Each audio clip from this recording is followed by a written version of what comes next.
Shalom, my friends. I am Rabbi David, and today I am going to reveal the most dangerous four-word sentence in the English language, a spiritual poison that, once spoken, has the power to systematically dismantle your financial destiny. This phrase is more destructive than any market crash, more corrosive than any debt, because it is not a description of your circumstances. It is a declaration of spiritual bankruptcy. It is a prayer you are sending to the universe every single day, and the universe, which does not judge, only delivers, is answering you faithfully. That sentence is this: I'm broke. But before I unveil the full power of this truth, I need you to make a declaration of readiness. Go to the comments right now and write, I am a conduit for divine abundance. This is not just a comment, it is a spiritual decree, your first step in signaling to the universe that you are open to receive. Our mission here is to gather an army of 100,000 souls dedicated to mastering this spiritual technology. If you are ready to be one of them, subscribe to this channel now and join our community of students who are transforming their lives with Torah wisdom. And for those who are truly serious about accelerating their journey, for a limited time, I am opening the doors to the Torah Millionaire Business School for just $299. This is where I unveil the complete Torah wealth system, the full protocol for aligning your life with the laws of divine abundance. The doors are closing soon. The link is in the comments. Now, let us begin.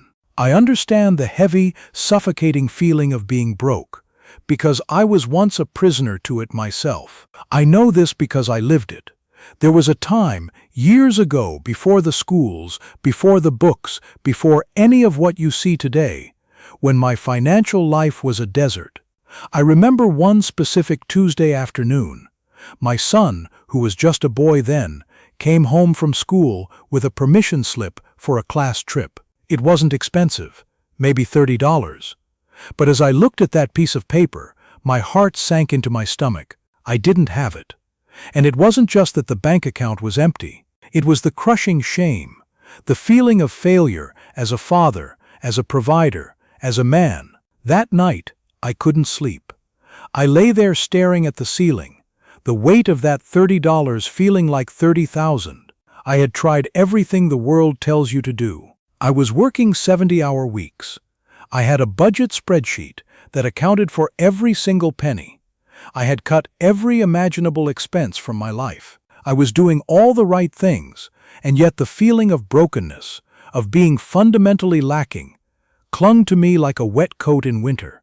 I was running on a hamster wheel of effort, and the only things I was generating were more exhaustion and more despair. Every morning, the first words out of my mouth were some variation of the same sentence. We don't have enough. I can't afford it. I'm broke. I was speaking my prison into existence, one word at a time, and I had no idea I was doing it.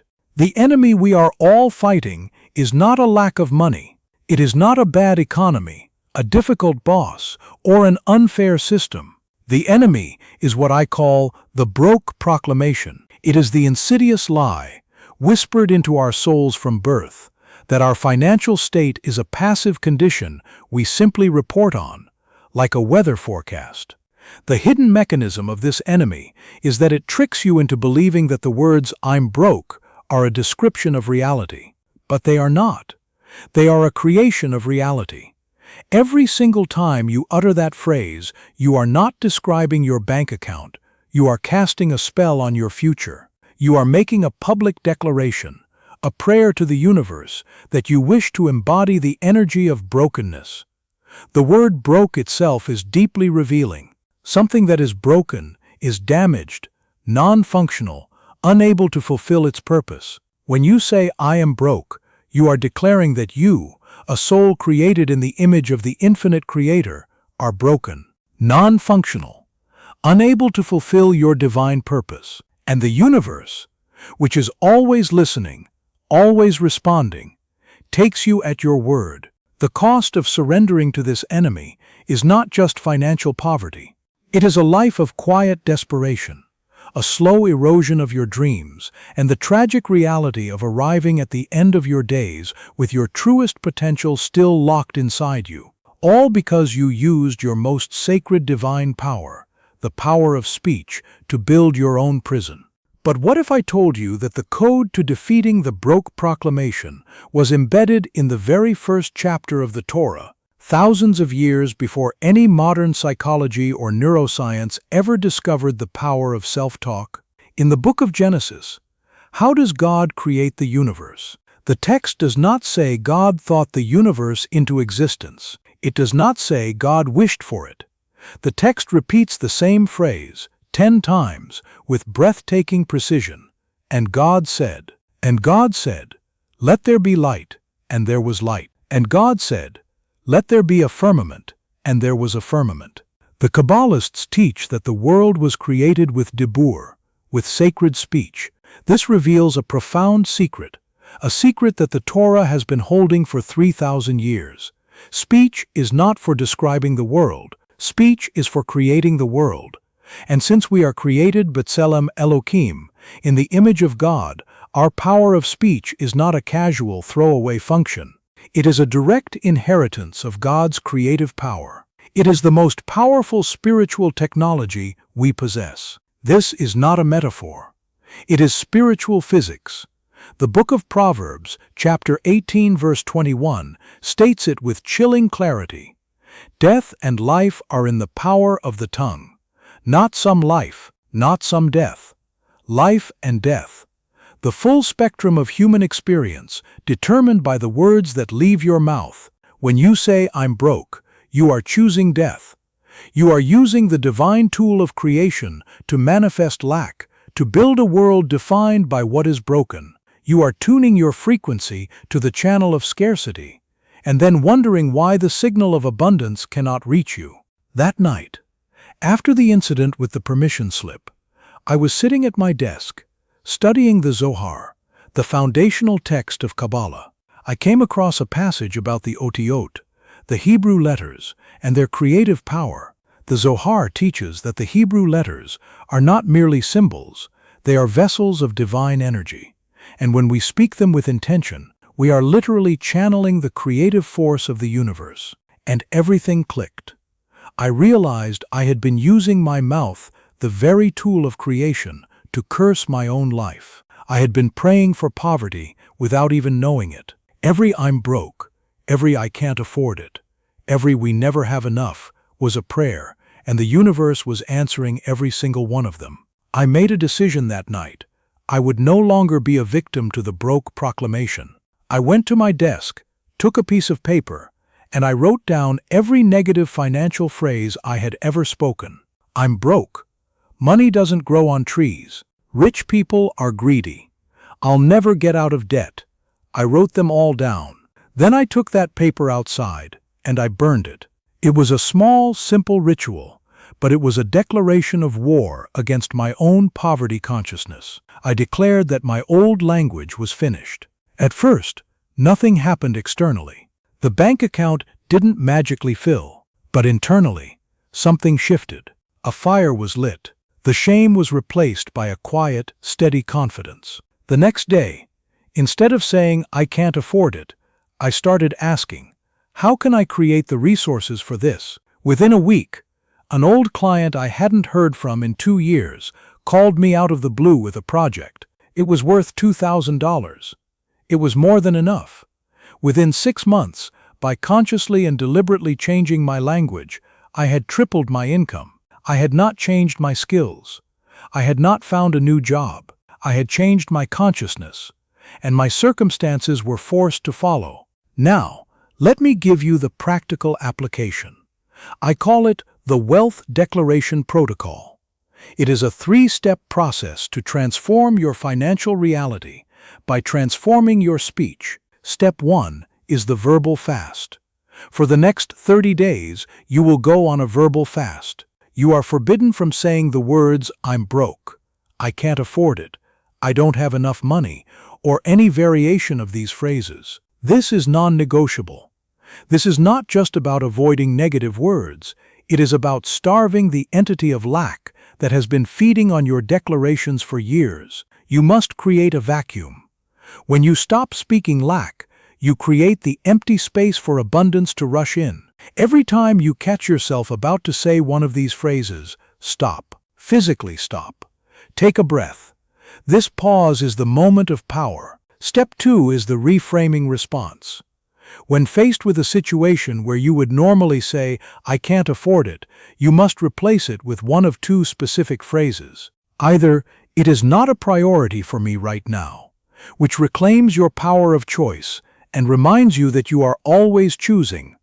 Or, "How can I create the resources for this?" which shifts you from a passive victim of circumstances to an active creator of your reality. Notice the difference. "I can't afford it" is a declaration of helplessness. "How can I create the resources for this?" is a command to your mind, to your creativity, and to the universe to find a solution. Step 3 is the daily abundance affirmation. Every morning, before your feet hit the floor, you will say out loud, with intention and conviction, "I am a vessel for divine abundance, and my words are the architects of my reality." Say it 3 times. This is not positive thinking. This is a realignment of your spiritual DNA. You are reminding your soul of its true nature and its inherited creative power. You are beginning each day by choosing life over death, abundance over lack, creation over description.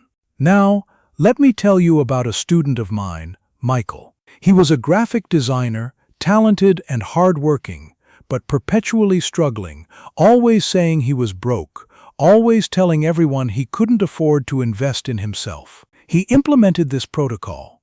Within 90 days, he landed a single client that paid him more for one project than he had earned in the previous 6 months combined. Within a year, he had a waiting list of clients and had hired 2 employees. He didn't change his skills, he changed his words, and his world changed with them. Then there is Sarah. She was a teacher earning $48,000 a year, drowning in $60,000 of student loan debt, and her daily mantra was, "I am broke." After implementing the Wealth Declaration Protocol, something remarkable happened. Within 60 days, she had the idea for an online tutoring business. Within 18 months, that business was generating $8,000 a month. Within 3 years, she was completely debt-free and had $40,000 in savings. She told me, "Rabbi, I didn't change my intelligence.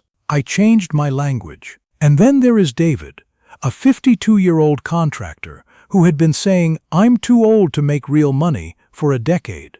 He applied the protocol, specifically replacing that phrase with, "How can I create more value with my experience?"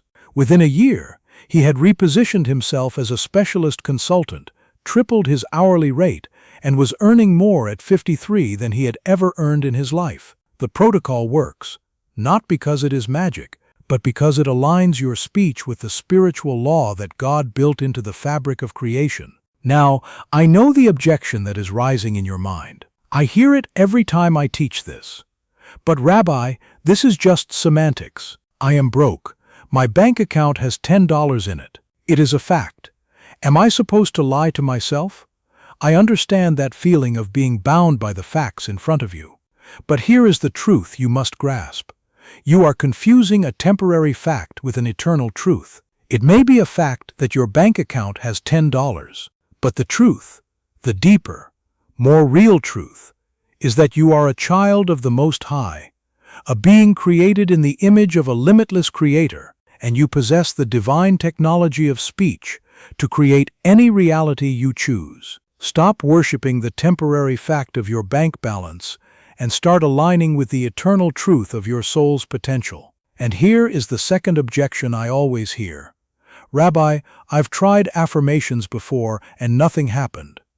I understand that frustration, but here is the critical distinction. You have been trying to change your results without changing your consciousness. You have been speaking new words with an old belief system underneath them. You have been trying to build a skyscraper on a foundation of sand. The Wealth Declaration Protocol is not about repeating words you don't believe. It is about a fundamental, daily, committed practice of choosing a new language until that language becomes your new reality. The Talmud teaches that a habit formed over 30 days becomes a second nature. Give this 30 days. Give it everything. Stop focusing on the failure of your past declarations and focus on the power of your future ones. So here is my challenge to you. For the next 30 days, you will commit to the Wealth Declaration Protocol. Here are your 3 immediate, non-negotiable actions. Action number 1.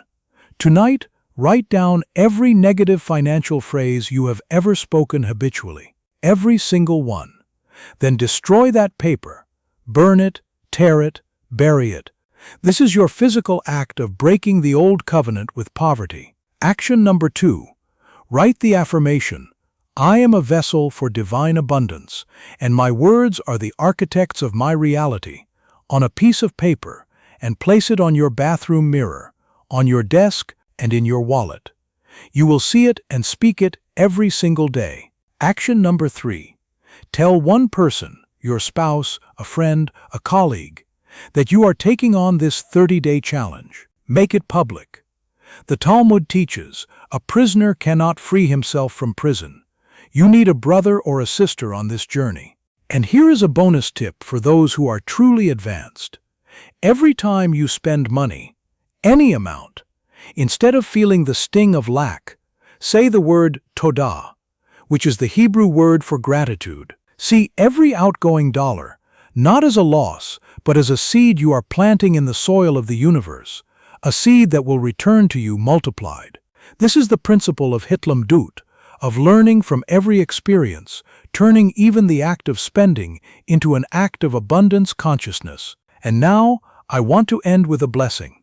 May you be blessed with the courage to tame your tongue and use it as the instrument of creation it was designed to be. May you be blessed with the wisdom to see past the temporary facts of your circumstances and align with the eternal truth of your divine potential. And may you be blessed with the faith to know that the abundance of the universe is not something you chase, not something you beg for, but something you declare, something you speak into existence with every breath. I am praying for you. Shalom.